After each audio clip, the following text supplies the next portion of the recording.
Welcome back, everybody, to game number 2 of EHOME versus M5. I am LD. Joining me is godz.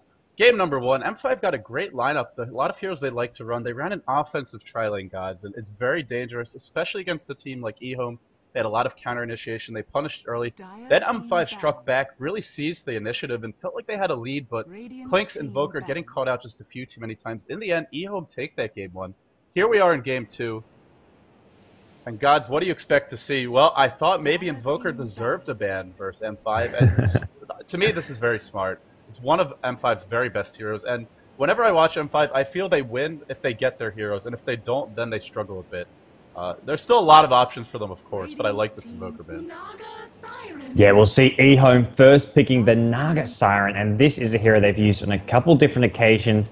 They've used it against AL, I believe. They've been using it in other turns as well as scrims a lot, and it has become quite quickly a top pick just because of how, I mean, it's strong in lane. It's surprisingly strong in lane, in fact, the ensnare and the AoE gush, I guess we're going to call it. I can't remember the exact name. Is it Tidal Rip or something? But it's a strong laning hero. Riptide, that's the one. It's a strong laning hero, and then the ultimate in the mid to late game to set up some kind of combo, either with a Tide Ravage, well, there's no Darks in the tool. Tide Ravage, Enigma Black Holes, there's so many combos you can do it, and I think EHOME would love to second or third pick a Tidehunter just to use with this Naga Siren, but this is a big AoE combo. Much more standard bans this game with Darkseer, Prophet being taken out, as well as that Invoker of Admir, so we'll see probably a more regular game, but with a new hero like Naga Siren, well, maybe not. One hero that is in the pool, and I feel it must be mentioned, is that Morphling. Just a hero we've seen dominate every stage of the game. From the laning phase, we've seen Morphlings just crush Invoker in lane. We've seen them get that protected farm in the western scene. That's sort of the favorite way to play him. And then just crush things in the mid to late game. It's a hero that's very strong at all phases. And last time it was banned very early. In fact, I think it was a first ban. It's available now, but M5, they opt for some very strong lane control. Really strong heroes in the early stages of the game. Windrunner and Venomancer. Two heroes that are pretty survivable. Decent offensively and very strong defensively with Gale, Windrun, and Shackleshot. If EHOME try and dive these heroes, they may be able to survive and turn things around. We'll see where EHOME go with this Naga Siren, though. Normally we see it in either a duel or a tri-lane, getting that protected farm. We saw an offensive tri-lane. I think that was from EHOME, actually. It was from a Chinese team, I know that for sure. No, that was from Zenith. That was from Zenith. They ran an offensive tri-lane Naga. But there are a lot of options to lane this one. It's as far as carries go, godz, it's a really strong laning hero. It offers you a lot of kill potential early on. Yeah, we'll see. I have to agree. You can lane in many different ways. You can even, if you really want, play it like we've seen some of the Chinese teams do it. You'll go solo mid Naga Siren, much like a Slardar can go. Just rush the bottle and spam the Riptide just to farm and just sort of win your lane. There's your Tidehunter. There's your big AoE combo. And they're going to get the Lestrak as well, so more damage. They're really going for the big wombo combo. Naga Siren, basically, you get the level 2, level 3 ulti. It's got such a big AoE. You can just cast it. Maybe even go for something like a Blink Dagger so you can get in nice and close. And then Tide just walks in, pops the Ravage. You can get Lestrak to time his stuns, time his AoE. And it's something which requires teamwork, but you can do it. When it works, it does work so damn well. And because you can turn the Naga Siren ulti off whenever you want, you can time it so that whenever your heroes are ready, you do get the big combo launching onto M5, and M5 are going to have to be very, very wary of that coming their way. Yeah, that team fight is outrageous. Who do you go for here if you're M5? If you still want a team fight, the one hero my eyes are on is Panda. I'm not sure it's a hero M5 would pick. They don't really run it that often, but it's probably the best hero left in the pool if you want to try and take a team fight. M5, it's not always their playstyle. We've seen them go for the big team fight with, Darkseer, Enigma in the past. But normally, they do favor more of a ganking, kind of aggressive laning stage. Chaos Knight is available if they want to go that route. It's a Sand King, so there's another answer to team fight problems. But I worry about the Sand King. How is he going to get off an Epicenter? I feel he needs the farm to have any chance. Even with a Blink Dagger, that Son of the Siren has over a screen's AoE once you get leveled up enough. It's going to be real hard for Sand King to find the openings.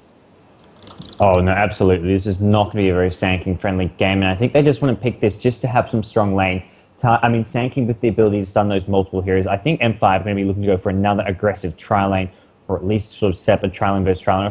If they're not tri-lane versus tri-lane, they want to be getting lots of kills on the side lane stall of EHOME. We'll see where EHOME want to go, who they can actually send into that top lane if they are expecting to be a tri-lane there. They could go for something like that Bounty Hunter. Puck's still in the pool as well, but their options, they're becoming more and more limited. So Moscow 5, 3 aggressive, strong laning heroes, and 3 heroes that you can. They're versatile. They're going to keep EHOME guessing. They can be played as supports, they can be played as solos, they can be played as farmers. So EHOME going to be sort of thinking about which heroes do they leave in the pool, what do they want to ban. And I feel Morphling would be a good ban here for EHOME. It's another hero that M5 can just throw in their trial lane and just be very aggressive with and then scale well into the late game as a result of having that hard carry. Yeah, regarding those side lane solos, there's still a Queen of Pain. There's still a lone druid as well, and that's a hero EHOME definitely like to run. And it would give them another kind of tanky presence and a pushing hero, a strong laner. And then that gives you one of your solos. You might need one more. I'm guessing it'll be a tri-lane Leshrac. With Tidehunter and Naga all together in that tri-lane. They don't have to be, though. There are some options. One hero that's sitting out there actually got picked up very early last game by M5 is Shadow Demon, so that's something to keep an eye on, too. I think Bounty Hunter has a place here for EHOME if they want to run it.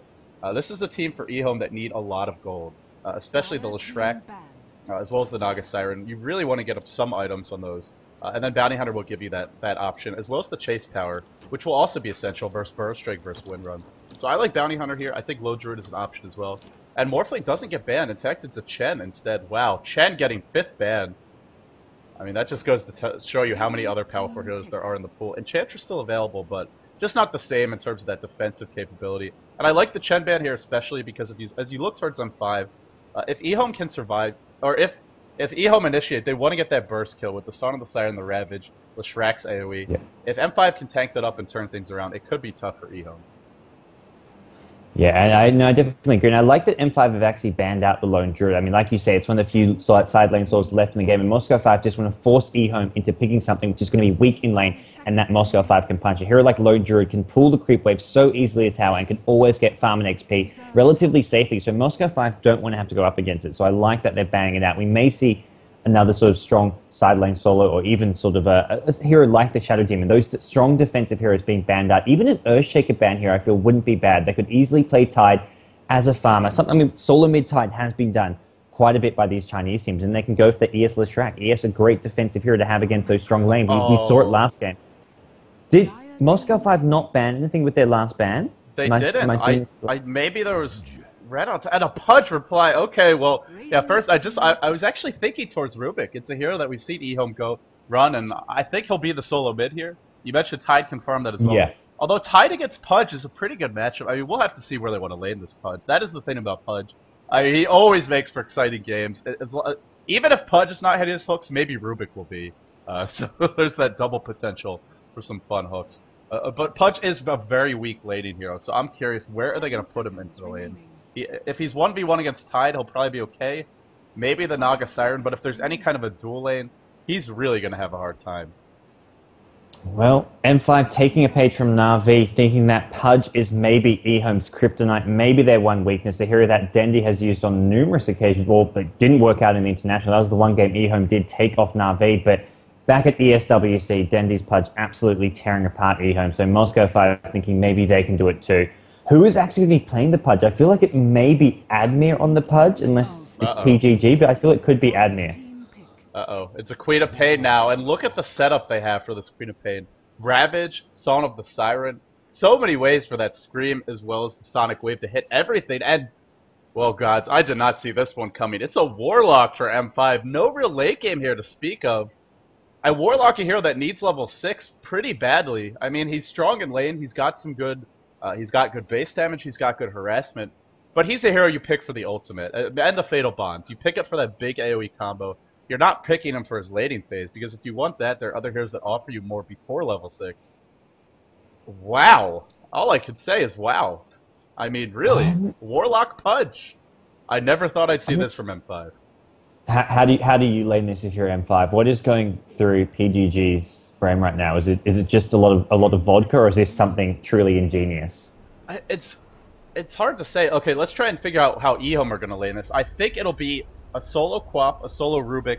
Rubik most likely mid. It could be an offensive tri-lane for EHOME, or probably more likely a defensive tri-lane and then the Quap soloing top. But either of those options are available for them. So if those are the lanes you're looking towards, well, if it's Rubik mid, Pudge will not be miserable there. It's certainly a lot better than Queen of Pain mid. So maybe Pudge could solo.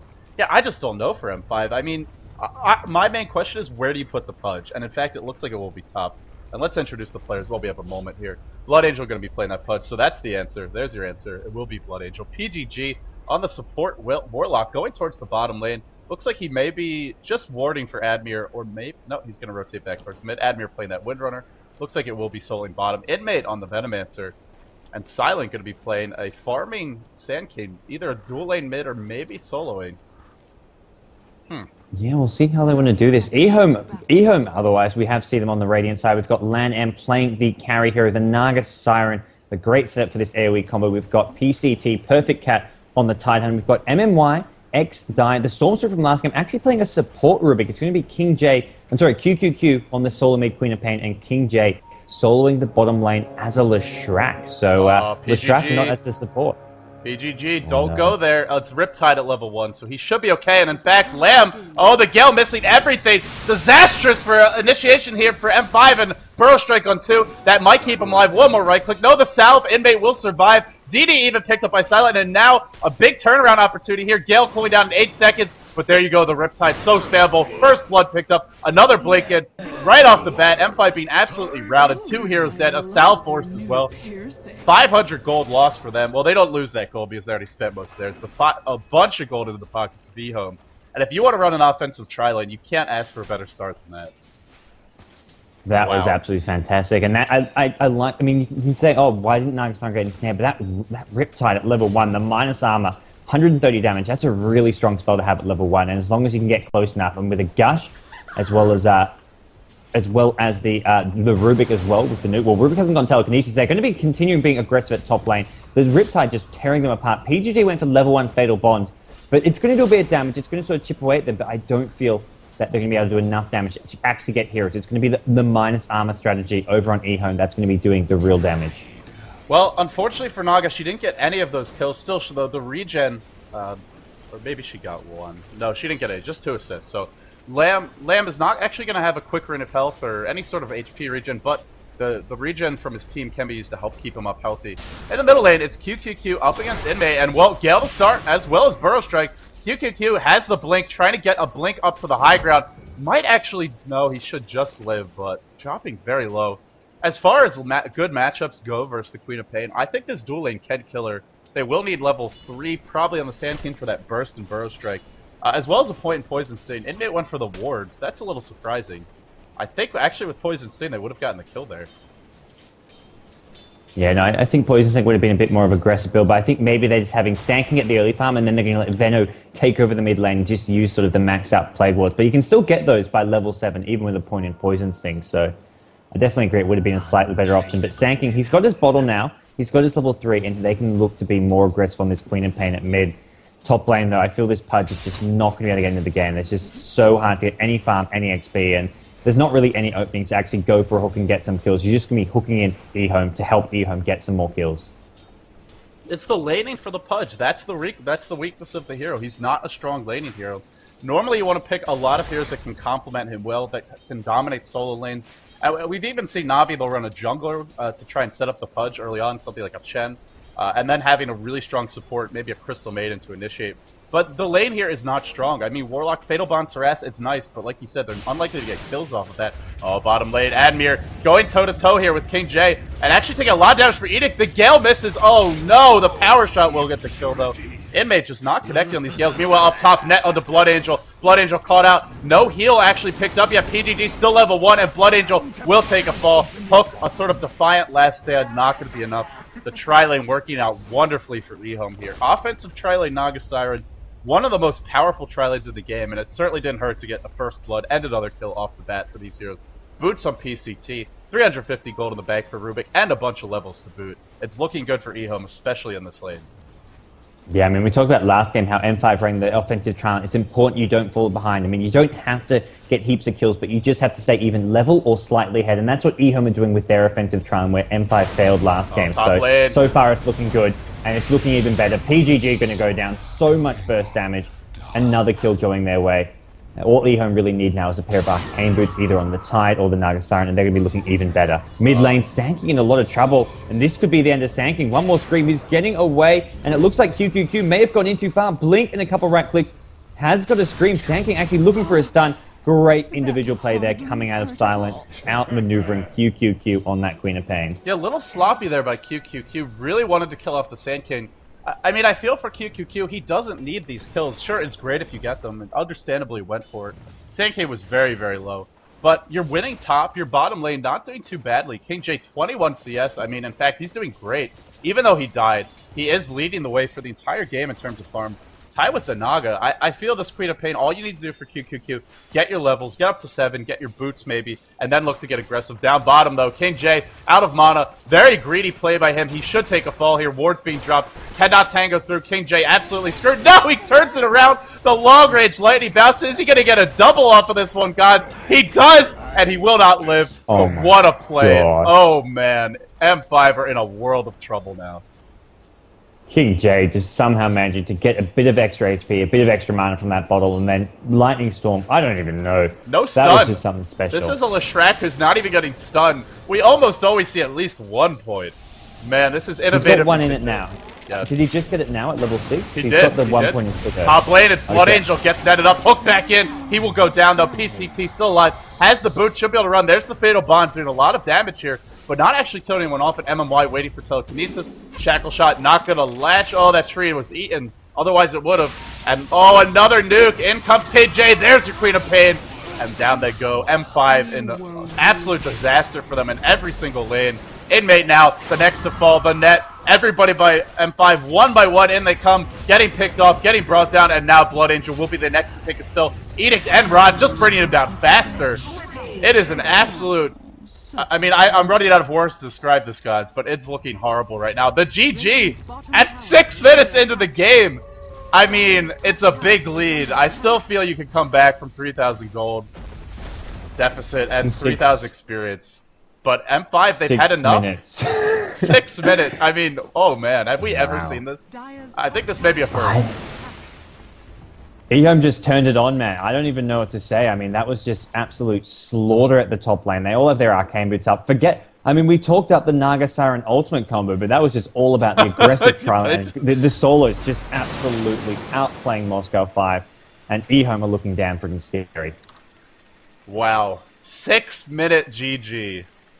I mean, I will say, the way this game was going, I wouldn't have been surprised at all, maybe a 10, 15 minute, even a 20 minute GG. It was going that way, the way for EHOME in a hurry. They were winning the solo lane. The only thing M5 really had was some farm on the Sand King.